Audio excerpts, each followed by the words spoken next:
This is Fort Mifflin. Some call it the Alamo on the Delaware because it never lost a battle. They left the flag flying before they evacuated. The fort was defeated, it was completely destroyed, but it never surrendered. This is one of the most amazing sites in Philadelphia's history as far as I'm concerned, and certainly in the paranormal history of Philadelphia. We're on every list of the most haunted sites in the country. It's unique. Layers of history here, layers of death, layers of spirits. A couple stories I have personally in this place. I brought several bus tours down here over the years. One woman came up to me and said, "Boy, those reenactors you had really scared me." So I said, "Ma'am, we didn't have any reenactors here." There's a Revolutionary War tour guide soldier. There's no tour guide on duty, and people will come out and rave about this tour guide that went into explicit details about the bombardment. Those sorts of things happen here. The stories are legion here in this fort, this magical place, this historical place, and this most haunted fort, Fort Mifflin. I'm Charles J. Adams III, and I'm going to be your host for this segment of Stories on Ghosts and Hauntings in the city of Philadelphia.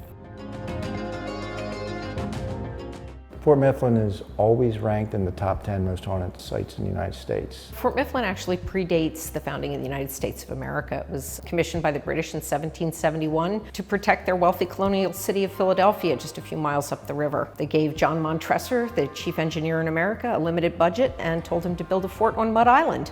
So it was a daunting challenge, and he runs out of money and leaves the fort unfinished. That western wall was completely unfinished. If you fast forward a few years to 1775, Benjamin Franklin convenes the Committee of Safety in Philadelphia, and they recognize the strategic location of Fort Mifflin on Mud Island. Americans could defend access to the city. By 1777, George Washington is defeated at Brandywine. He loses at Paoli. The British occupy the city of Philadelphia. The British continue to win at Germantown, and Washington knows he needs to achieve winter quarters at Valley Forge. So he tells the garrison here to hold to the last extremity. The 5-week siege here culminated in a 6-day bombardment, which was the greatest of the American Revolution. Ultimately a British victory, but it took them so long to achieve it that Washington was able to make it to Valley Forge without being pursued by General William Howe. And this is that pivotal winter in Valley Forge where von Steuben comes and trains the troops, and the French join the cause in February with a checkbook and a navy. So what emerges from Valley Forge in the spring of 1778 is a very different army from what arrived there in the fall of 1777. Fire in the hole! Up to 1,000 cannonballs an hour at the peak of the siege. In between Fort Mifflin and Fort Mercer were a series of underwater obstacles called chevaux de frise. These also helped to prevent British passage. They are basically like a 20 or 30-foot timber topped with an iron spike, sunk in a box of rocks. They're all pointed downstream, intending to impale an advancing vessel. After this incredible, valiant, persevering defense, ultimately the garrison could no longer defend the fort, and then they evacuated. But they leave a detail of 40 young soldiers behind who spiked the last 10 working cannon, set fire to the remains of the fort, but they left the flag flying. The fort was defeated, it was completely destroyed, but it never surrendered. And that spirit of perseverance and ingenuity has gone on to be demonstrated over and over again over the fort's history, both as an active military installation and as a historic site in the community of Philadelphia.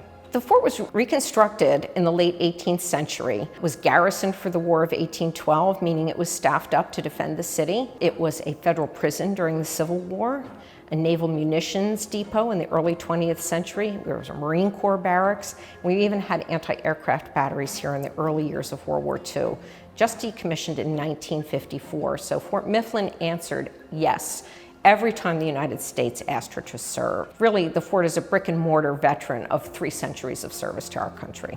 So you had Civil War death, you had the Revolutionary War deaths. When the fort was being rebuilt under Adams, it was during the yellow fever epidemic of Philadelphia.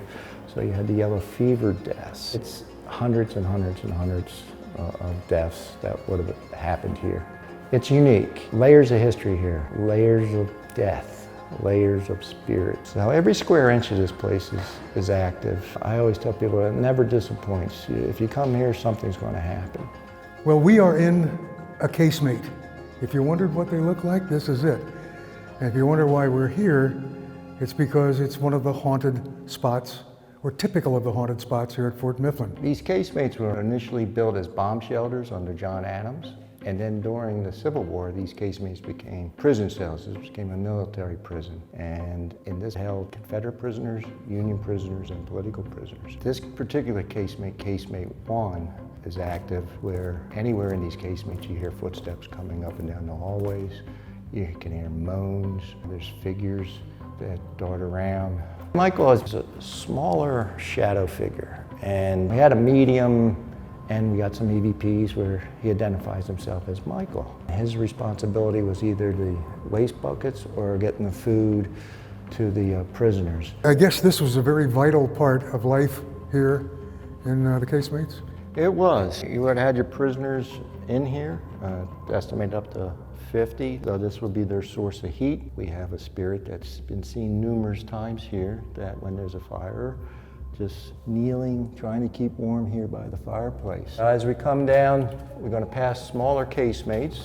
These were used as storage when it was rebuilt under Adams, but these became civilian prison cells. This is casemate 5, and during the Civil War, this is where the Union prisoners were kept. It would have been your deserters, murder, any kind of military crime. You can be in here and you hear footsteps coming down towards you, guards walking back and forth. You hear moans, a lot of moans, because the conditions are horrific. These people were basically sleeping in their own human waste. Also in here, we have a spirit that's partial to blonde females. He likes to stroke their hair, touch them. There's a screaming lady that we hear. It's a blood-curdling scream. We don't know exactly who it is. All right, so we're coming into the powder magazine here. This would have been where the gunpowder was stored. And this was designed in case there was an explosion, it didn't blow straight back out. Shadow figures run down this back wall here. When this is no lights in here, it's pitch black. There's no external lights. You can't even see the hand in front of your face. The quartermaster store is part of it with the bathroom. There's been sightings in there. There's a woman that gets sighted in the woman's room. That's when I know that somebody has seen a woman in there because they come running out screaming. You can be in the men's room and you hear somebody in the stalls and you find out there is no one in the stalls. It's empty. There's a Revolutionary War tour guide soldier that usually is around the powder magazine. There's no tour guide on duty, and people will come out and rave about this tour guide that went into explicit details about the bombardment, and there's nobody here that was giving tours. We have at the blacksmith shop, we have Jacob as the blacksmith. He was identified himself as Jacob. You know, the commander, the commandant of the fort, would want him to close all the doors and windows. Jacob would sneak up in the back door and get caught and reprimanded. We had a groundskeeper here, and everything would be closed up at night because we have a lot of wildlife here. Door would be open in the mornings, get closed again at night, be open. Eventually, it was ripped off the side of the blacksmith shop.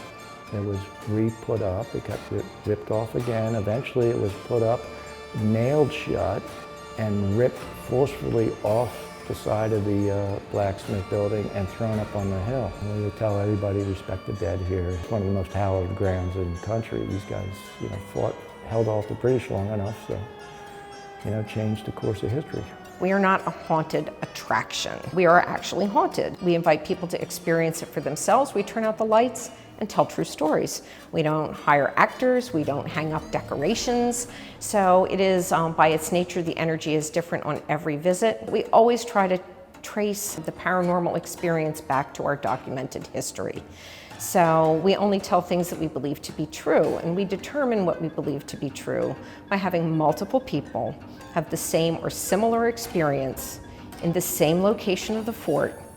And then we pass that all through the lens of our documented history and ask, does it make sense? We've been through many battles, but here we still are. It's 100% original historic fabric, home of some of the most immersive and interesting and far-reaching living history programming presented in the city. And we're on every list of the most haunted sites in the country.